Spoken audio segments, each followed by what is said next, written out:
来，乡亲啊，继续来看网络，最近佫开始咧流传这张图，讲这是卫福部公布的，讲大肠癌的主因来自这10大恐怖的美食，包括汉堡薯条配可乐，包括排骨饭配珍珠奶茶，包括煎鸡配米露等等。但是事实上，卫福部根本都无公布这款的消息。不过，咱嘛去请教这个营养师，营养师讲，这款组合的食食确实是无真健康。今仔日的拍假特工队。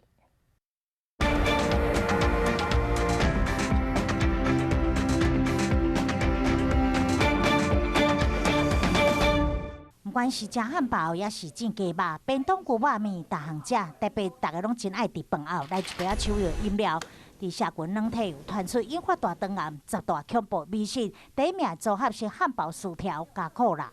第二名是便当加珍珠奶茶，第三名豆奶加锅贴，甚至还有人做一张表，包括焗烤意大利面加酥皮浓汤，还有韩式的煎鸡肉配米露，甚至讲这份清单是由政府官方单位卫福部列出的。那其实这个是一个假的这个讯息，那这其实也不是卫福部发布的一个这个叫做恐怖美食的讯息，可能是有营养师这边那想要去推广就是均衡饮食的一个概念。那因为国人的外食其实是很多的，那因此呢，其实我们就鼓励民众就是说，在这些很多的外食的一些选择里面，要注意一个健康饮食跟均衡饮食的一个概念。其实卫福部国民健康署只有做过这款的健康参半图表，呼吁大家食食爱平均。虽然卫福部并没有发布过相关排行，不过我们询问了营养师，其实这10大美食也并不健康，